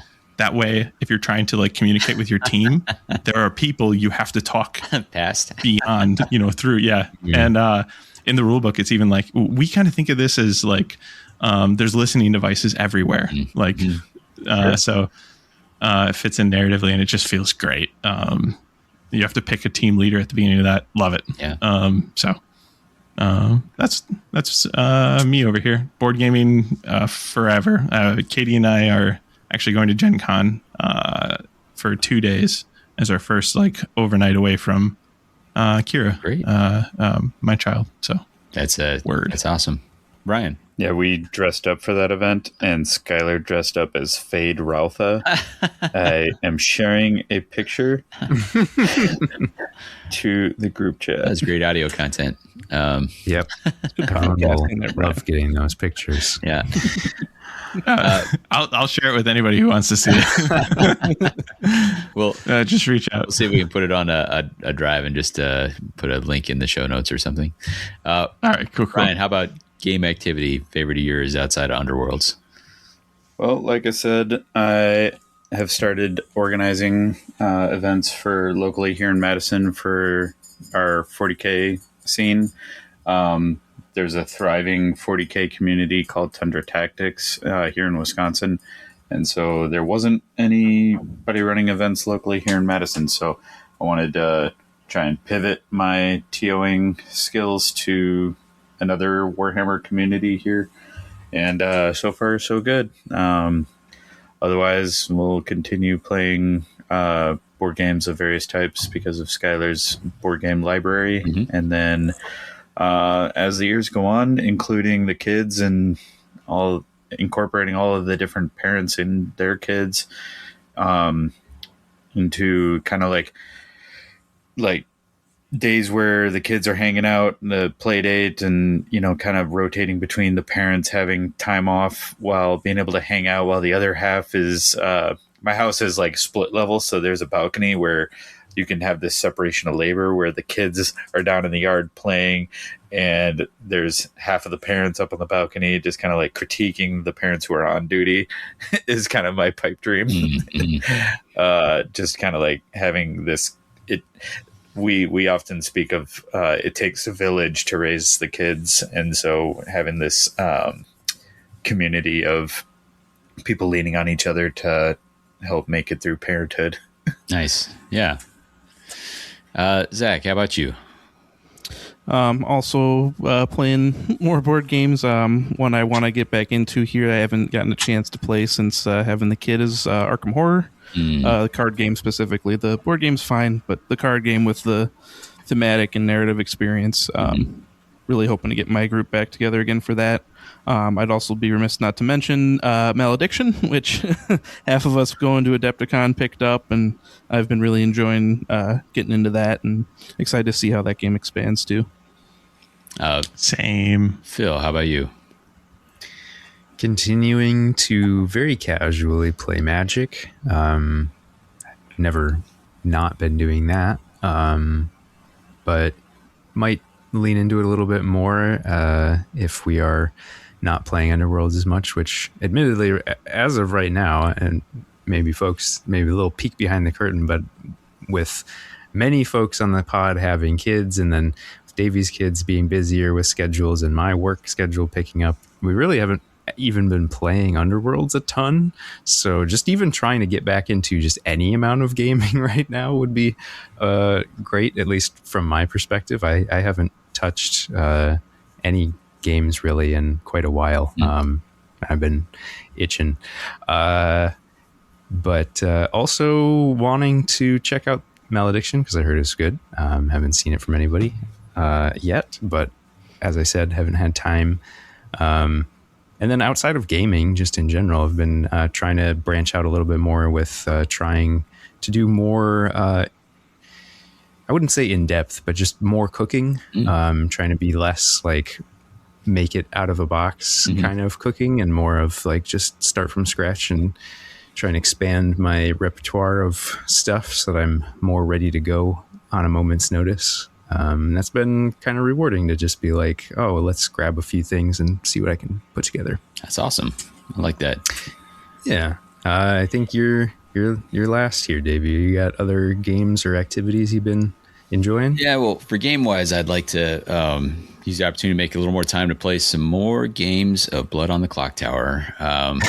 There are games. Yes, please.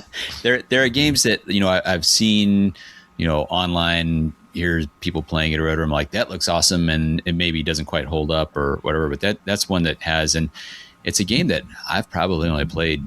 I don't know, I may be lowballing it here, but 4 or 5 times, and then maybe 30 times run games. Maybe not quite that, but the proportions of playing versus running are pretty skewed, and I love both sides of it. Like I just really enjoy it. I think some games I kind of consider sort of a best in breed, and that feels like a best in breed social deduction. I have enjoyed all the many games. There's some really vivid memories we've had with this group here. Even at events. I think blitzing through a game in 45 minutes, or just you can always trade some stories on that. For me, I've made a little more time for going to more concerts this year.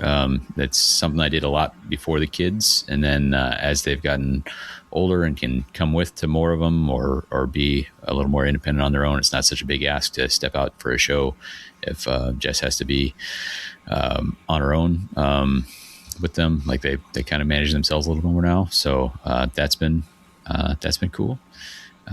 So doing a little more with music, and then I've really picked up my just sort of free time reading, and kind of fallen back in love with working through books, and been enjoying that a lot. But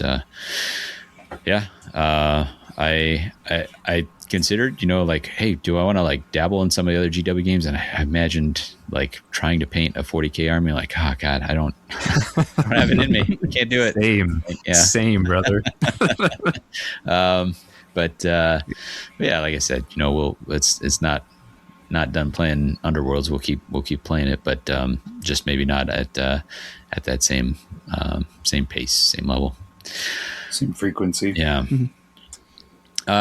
I think what I want to do is, before we kind of talk about this finale being a finale, I think I'd like to pass it one more around the way. Any things that you didn't get a chance to talk about, things that you want to, memories that you want to highlight before we kind of wrap up? I think for myself, I very fondly remember our Sleeks Bowl Trash Fire tournament. Yeah, I think that was good. Episode 100. Yeah. I think it came at such a great moment for us. I think it was just reminded us of different ways to kind of engage with the game. It was coming from a listener,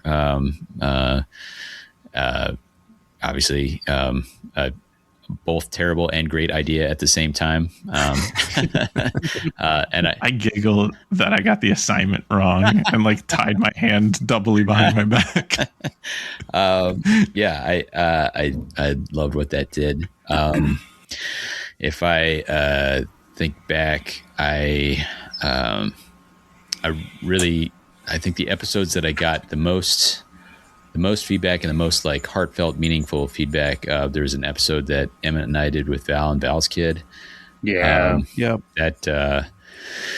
That clearly meant something to a lot of people, and I really appreciate the folks that reached out, did that. And I also did just an episode, me and Emmett, and sort of a similar thing.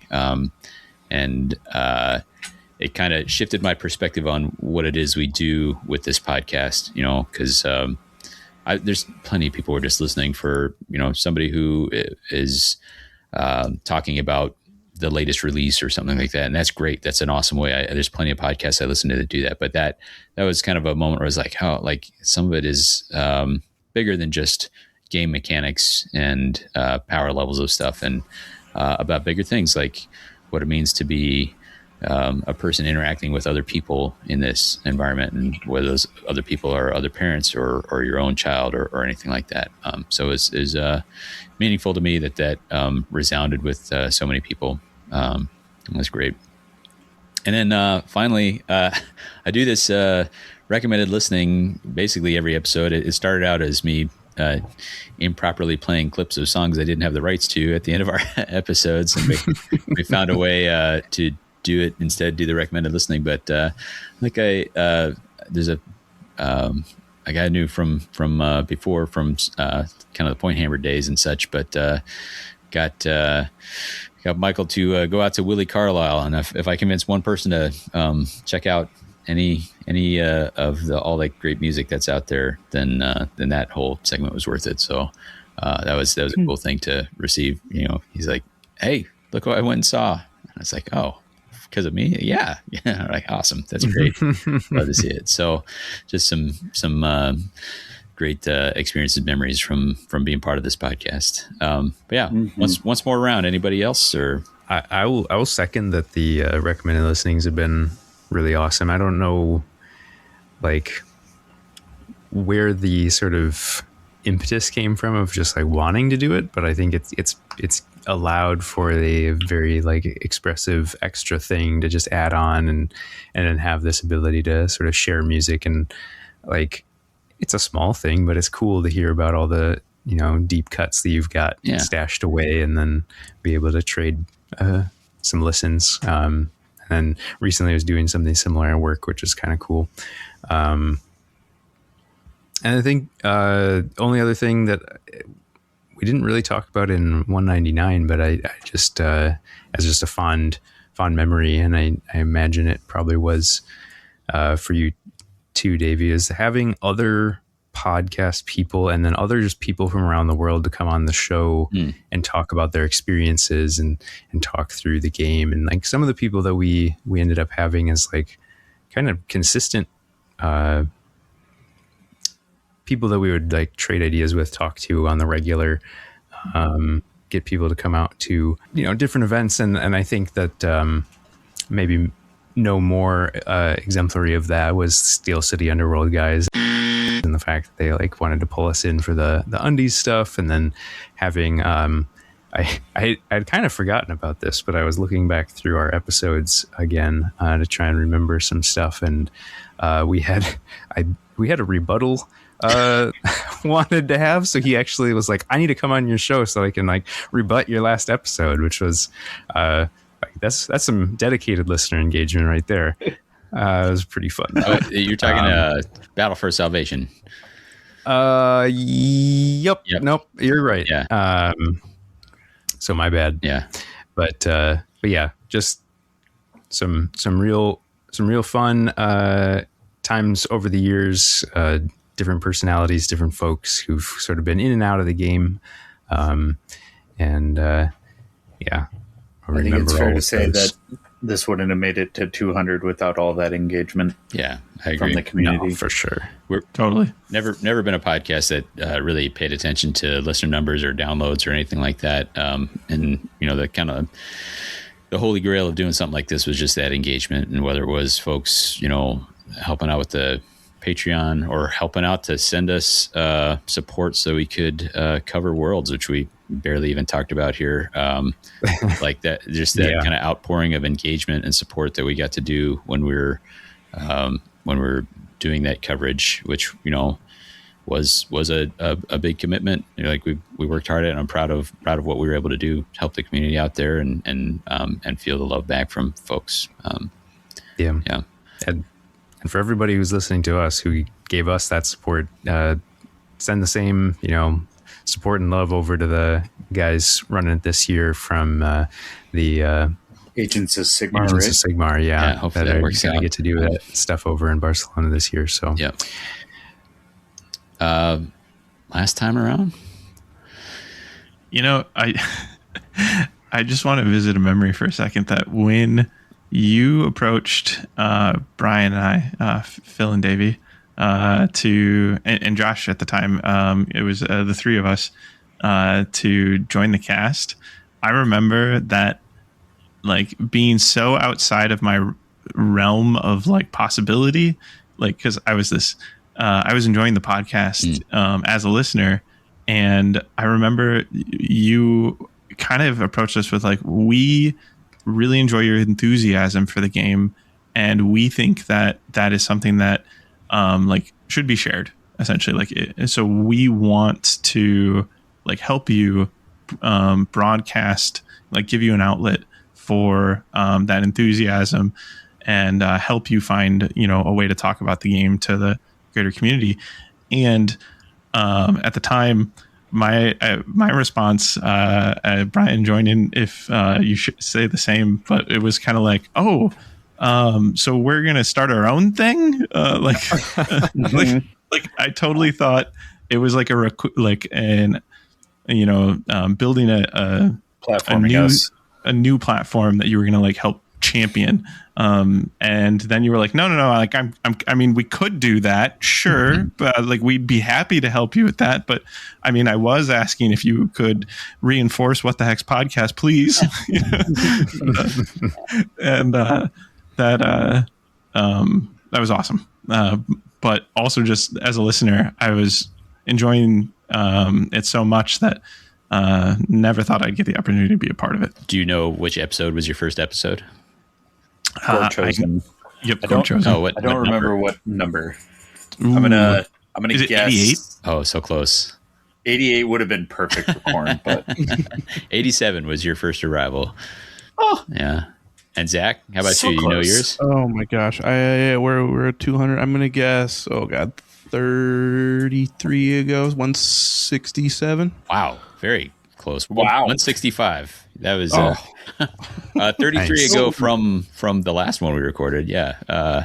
Wow. So that's how. I mean, it's wild to say, hey, 200. Skylar and Brian have been here for more than half of it, and Zach's been here for almost a quarter of it. Like, man, yeah. Mm-hmm. yeah. But it is coming to a close, and just wanted to touch on that briefly. You know, I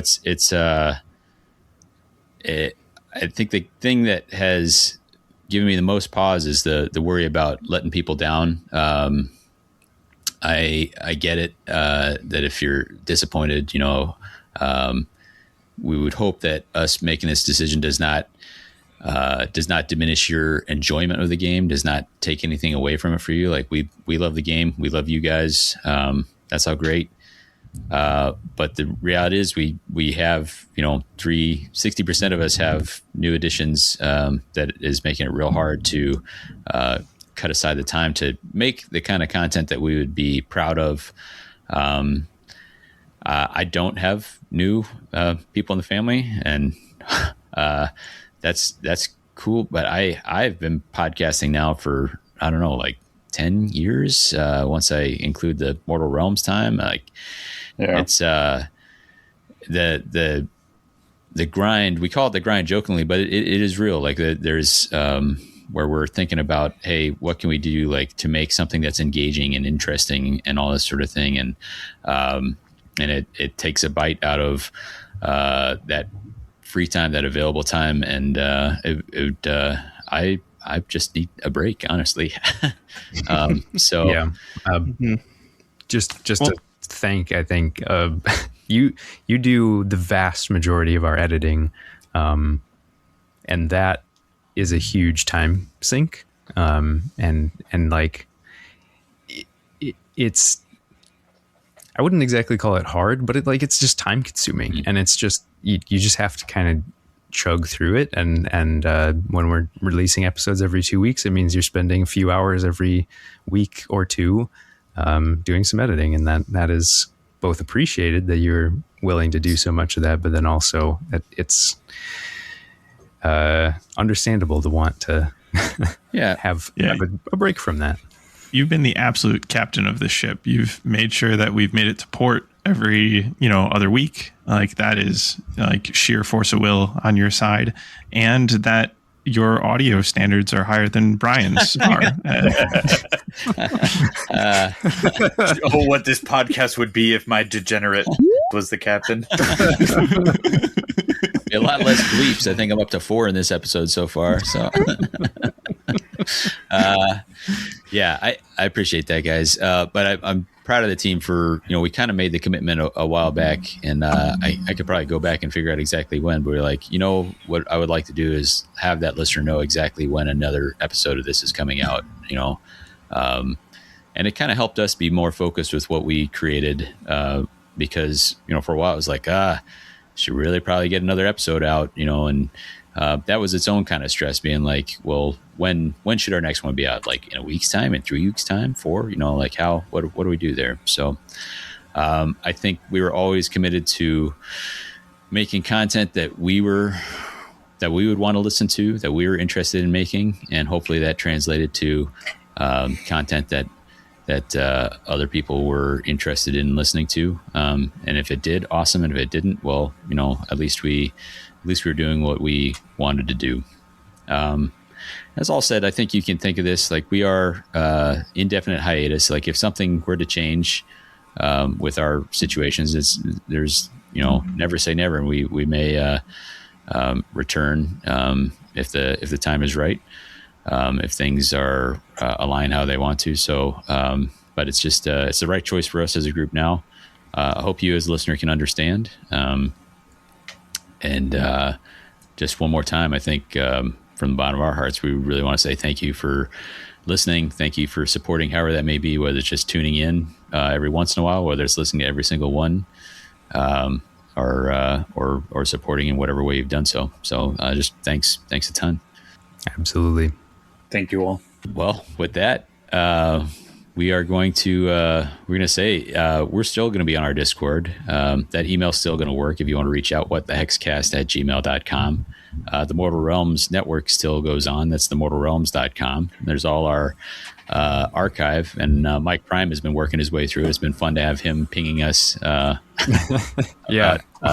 He actually said intro to 192, best intro ever. I actually have not made the time to go back and listen. I'm like, I don't remember what our intro was. I thought the exact same thing when that came through, of like, now I'm gonna have to go pull up episode 192. What was the intro? Yeah. Normally we tell you what's coming up next, but that's it for now. Well, we still have June 13th, our Madtown Throwdown Q2 for 3 tickets. And that's today. Yeah. If you're listening to this, it'll be the same day. We will be hosting some out of town folks and having a good time with that. Yeah. Guys, you think you would be done, but you can't get away from this without one more Flavatext quiz. Nay. So I'm nailing all this. I'll nail this one. I had to kind of go through. I actually went through every second edition card on this to try and find, and there are a couple of options. It was tough. Some of the best choices were actually ones I already taken. I finally did make a spreadsheet so I could keep track and hopefully have never repeated a card. But there were a number of ones that I picked. I'm like, this would be perfect. I'm like, use that 20 episodes ago. Never mind. But I like this for the quote and for the card. So this is an unattributed quote, and I think it kind of applies to us. They didn't immediately try to stab each other in the back, which for Gratz was quite the tactical masterstroke. Wow.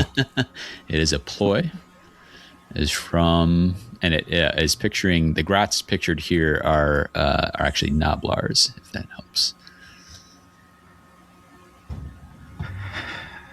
From second edition? It's a second edition one. Yep. It's from a deck that we don't use nearly as much as others, with Edge of the Knife. Mob? No. I'm definitely pulling up a card list now. Opportunity strikes. That's a good guess, but it's not quite it. Any last guesses before we... See, normally the way I figure these out is that I can picture the art in my head and then I slowly work my way to a card name, and I am blanking on this one.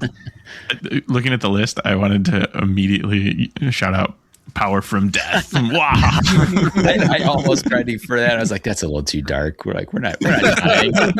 There were a few that were like, Final Stand or whatever. I was like, no, I want something a little more positive because, that's what we try to do. So it was, in fact, Synchronized Effort, which is what we tried to do. There we go. Yeah, very good.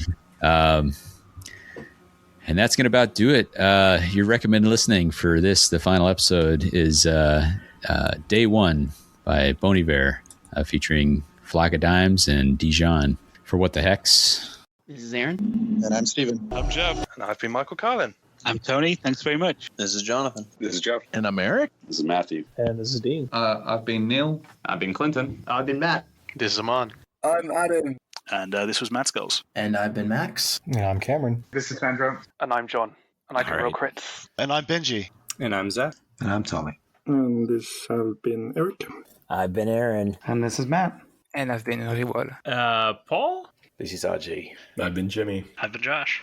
And I've been Jared. And I've been Bobby. And I've been G. And I've been Val. And I've been Willie. And I've been Jazz. I've been Tom. I've been Mike. And I've been Anas. And I've been Jake. And I've been Emmett. And I'm Jason Table Newberry. Get the hell out of here. And I have been Leo. I've been Fish. I've been Drex, Rex, and all, yeah. D-Rex. And Andrew. D-Rex. I've been Brandon. And I've been Jacob. I've been Jonas. And I'm Ben Thomas. I've been Phil. I've been Skylar. I've been Brian. And I've been Zach. And I've been Davey.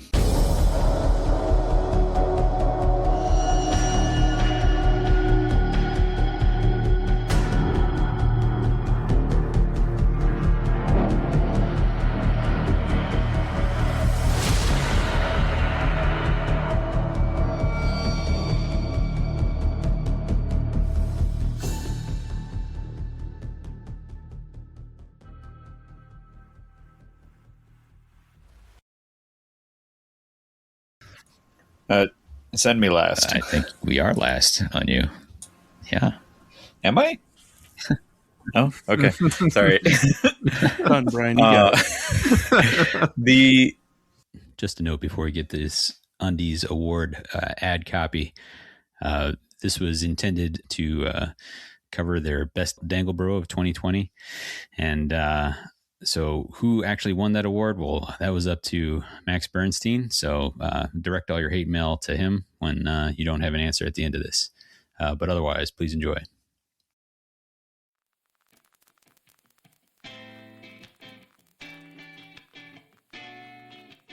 We're very honored to come here and present an award for the Undies, the sort of great idea with a puerile name that people have come to expect from Battle for Salvation Warhammer Underworlds podcast. And I can't think of a better place to present this award than on the podcast universally regarded as the Dangle Bro of Warhammer Underworlds podcasts. Let's take it away.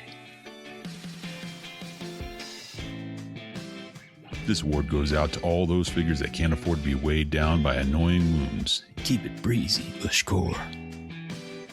To the fighters that have an inexplicable number of specific upgrades they'll never get to use. You're perfect the way you are, Stalag Squig.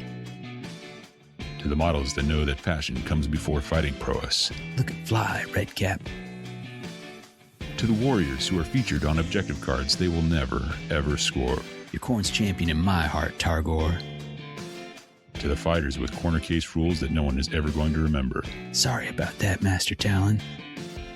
To the underdogs, they get a victory lap at the table when they actually score a kill.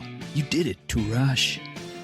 And to the bestest of dog cats? That's not always clear. You're my boy, Grawl. So without further ado, we present the best dangle bro of 2020.